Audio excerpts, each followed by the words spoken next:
méprise. Entendez, Monsieur le Président de la République, cet immense cri de colère encore pacifique. Entendez ce grand peuple qui n'en peut plus du mensonge, qui n'en peut plus du mépris. Le peuple français s'est levé, il est debout, il est en marche. Il ne se mettra pas. Jamais supporter les abus de pouvoir. C'est un peuple libre qui veut écrire lui-même son histoire. Vous ne l'écrirez pas, Monsieur le Président, à sa place. Vous ne l'écrirez pas sans lui. Vous ne l'écrirez pas contre lui. Monsieur le Président, ne dédaignez pas cette colère. Ne méprisez pas cette révolte. N'ignorez pas ces millions et ces millions de consciences blessées. Changez de politique avant qu'il soit trop tard. Avant que nos institutions soient trop abîmées, avant que les fractures que vous creusez soient trop profondes. Monsieur le Président, écoutez la colère du peuple. Monsieur le Président, avant qu'il soit trop tard, j'ai souvent cité De Gaulle pour la grandeur. J'ai souvent cité Malraux pour l'épopée, Zola pour la justice. Je voudrais vous dire quelques vers de Victor Hugo aujourd'hui pour l'avenir. Écoutez bien. Quand Josué rêveur, la tête aux cieux dressée, suivi des siens, marchait et prophète irrité, sonnait de la trompette autour de la cité. Au premier tour qu'il fit, le roi se mit à rire. Au second tour, riant toujours, il lui fit dire: crois-tu donc renverser ma ville avec du vent? Et à la 6e fois, sur sa tour de granit, le roi revint, riant encore à gorge déployée.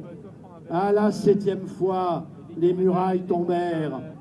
Je vous en conjure, Monsieur le Président, je vous en conjure, cessez de rire de la colère du peuple avant qu'il soit trop tard. Changez ou partez avant qu'il soit trop tard. Merci Henri.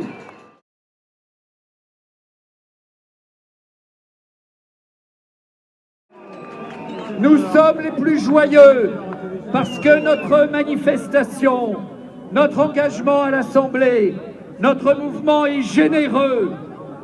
Il est généreux parce que nous voulons, avec la famille, avec ce qu'elle apporte aux enfants de France, avec ce qu'elle apporte à notre société, nous voulons construire l'avenir meilleur pour chacun, parce que notre combat n'est contre personne. Nous n'avons pas d'adversaire. Notre combat est généreux, notre combat est optimiste, parce que quand d'autres ont une vision triste du présent et de l'avenir, nous pensons que même si les temps sont difficiles, même si nous sommes David face à Goliath, eh bien oui, notre cause sera entendue et notre cause gagnera. Nous sommes convaincus et nous arrivons à convaincre toujours un plus grand nombre de nos concitoyens. Aujourd'hui, sondage après sondage, vous le voyez, une majorité de Français est contre la loi Taubira. Du mot mariage ne nous soit pas imposé par la loi, que ce que nous vivons, ce que nous connaissons et ce que nous aimons ne nous soit pas retiré sans rien apporter à d'autres. Nous sommes pour l'égalité, car nous voulons l'égalité des enfants.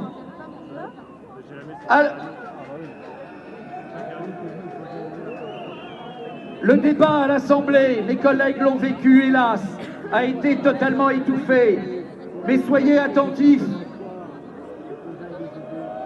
Le texte qui nous est revenu du Sénat et dont le vote risque de nous être imposé mardi, il y a, et nous l'avions vu dès le début, il y a le remplacement de père et mère par parents, le remplacement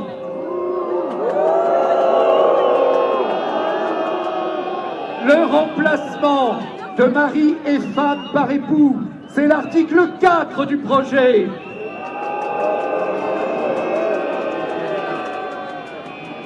Nous sommes pour la liberté, nous sommes pour l'égalité, nous sommes pour la fraternité, car vous êtes ici, le peuple réuni. Il y a des hommes, des femmes, des jeunes, des vieux. Les orientations sexuelles sont libres, la vie de chacun est libre. Et en même temps, nous sommes réunis, car nous ne voulons pas ajouter de la crise à la crise dans notre pays. Nous ne voulons pas diviser notre beau pays de France.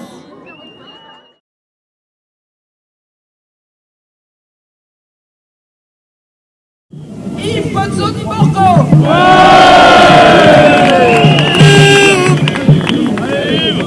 Écoutez, je suis élu de cet arrondissement et je suis ravi de vous accueillir. Il faut savoir que je suis élu depuis 1983 et que là, c'est l'arrondissement qui reçoit la moitié des manifestations de France. Et je peux vous dire que depuis quelque temps, depuis votre venue sur le Champ de Mars, vous êtes la manifestation que je préfère. 31 parlementaires, 30 avaient voté contre la loi à l'UDI. Mais je voulais dire aussi que sur les 65 parlementaires UDI, 90% ont voté contre cette loi. Et je regrette, que les leaders médiatiques de ce mouvement ne soient pas là et voter pour. Je le dis, porteur de valeurs, ce n'est pas l'hésitation entre la droite et la gauche, c'est d'abord l'émanation de valeurs. Et la valeur que vous représentez, eh bien c'est la valeur du pays. Et pour terminer, je suis quelqu'un de la génération de 68. Les manifestations en 68 étaient aussi heureuses. Mais par contre,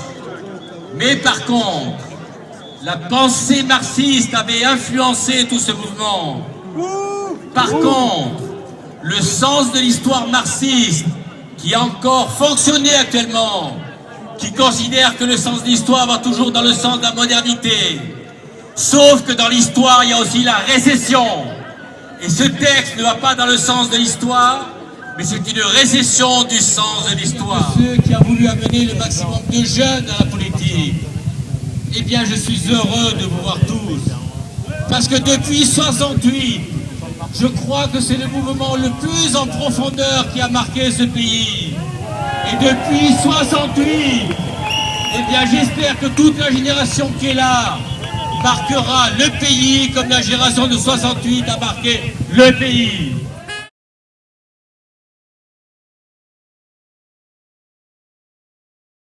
Professeur de droit à l'Université Paris 2.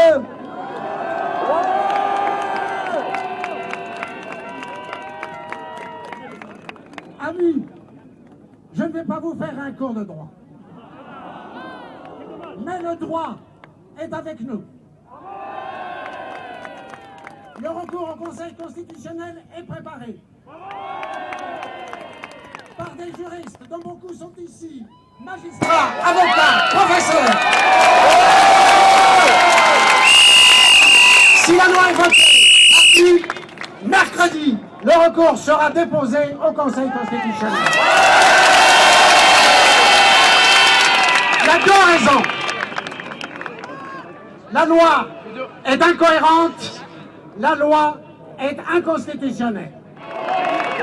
Elle est incohérente, d'abord, parce qu'elle est mensongère.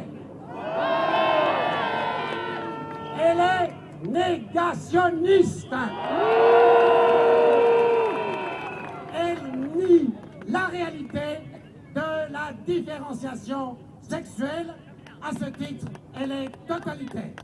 Pourquoi ? Parce qu'au moment même où on développe la parité, elle supprime la parité dans le mariage. La loi est contradictoire parce que sous prétexte d'égalité, Elle promeut le mariage des homosexuels, mais elle introduit une inégalité entre les enfants des ménages hétéros et des ménages homos. La loi est inconstitutionnelle. Elle est inconstitutionnelle pour des raisons de forme, je n'ai pas le temps d'en parler. Elle est inconstitutionnelle pour des raisons de fond. Non seulement elle viole le principe d'égalité, mais elle viole les principes fondamentaux de la République. Fondamentaux sur la définition du mariage depuis la Révolution française jusqu'à aujourd'hui. Mariage, un homme, une femme. Principe fondamental, la filiation, un père et une mère et un enfant. La loi viole ces principes. Le Conseil constitutionnel a tous les moyens juridiques de censurer la loi, mais il lui faut un peu de courage. Tu as le droit pour toi, Conseil constitutionnel, courage, tu as le peuple avec toi.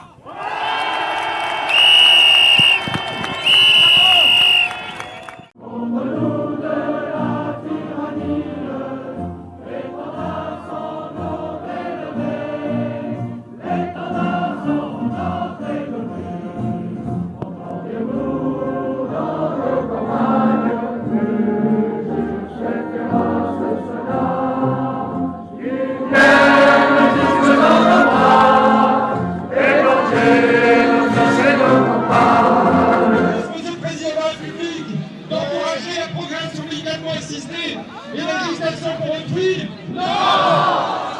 Est-ce la justice, Monsieur le Président de la République, que de supprimer les codes civils et d'autres codes? La référence aux pères et mères, tout en faisant croire aux Français que rien ne change? Non! Est-ce la justice, Monsieur le Président de la République, que de faire croire que la loi sur le mariage pour tous n'enlèvera aucun droit, alors qu'elle viole le droit à connaître ses origines, pourtant reconnu par la Convention de New York sur les droits de l'enfant ratifiée par la France? Non! Est-ce la justice, Monsieur le Président de la République, que de ravaler le ventre de la femme pour un objet pour satisfaire leur désir d'enfant de quelques-uns? Non! Est-ce la justice, Monsieur le Président de la République, que de passer en force le faire examiner à la hâte et à la hussarde de l'Assemblée nationale?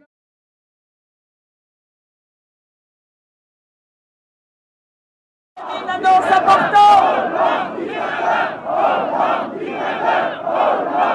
Comme l'heure est grave, ce sont les mères qui se lèvent. Dès ce soir et partout en France, un collectif de mères, MERE bien sûr, vont se relayer 10 par 10 et 24 heures sur 24 pour se faire entendre de Monsieur Hollande au nom de toutes les mères, et s'il faut, elles nous demandent d'annoncer qu'elles feraient une grève de la faim.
distraction qui pourrait faire et qui pourrait abîmer cette magnifique marée de paix, de joie et surtout d'amour.